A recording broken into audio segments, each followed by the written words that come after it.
Chapter 5. The Poor. Some who are poor in this world's goods are apt to place all the straight testimony upon the shoulders of the men of property, but they do not realize that they also have a work to do. God requires them to make a sacrifice. He calls upon them to sacrifice their idols. They should lay aside such hurtful stimulants as tobacco, tea, and coffee.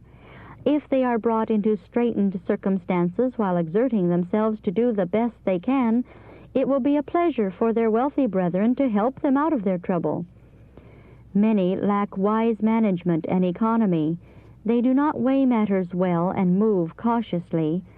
Such should not trust to their own poor judgment, but should counsel with their brethren who have experience.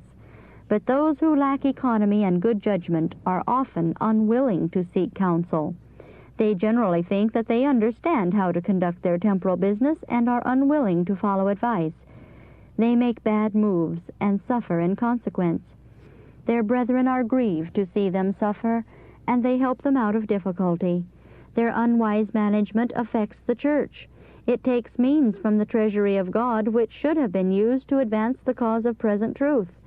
If these poor brethren take a humble course and are willing to be advised and counseled by their brethren, and are then brought into straitened places, the brethren should feel it a duty to cheerfully help them out of difficulty.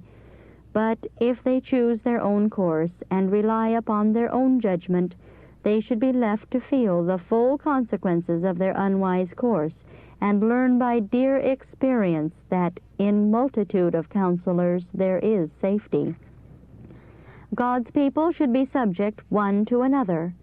They should counsel with one another, that the lack of one may be supplied by the sufficiency of another.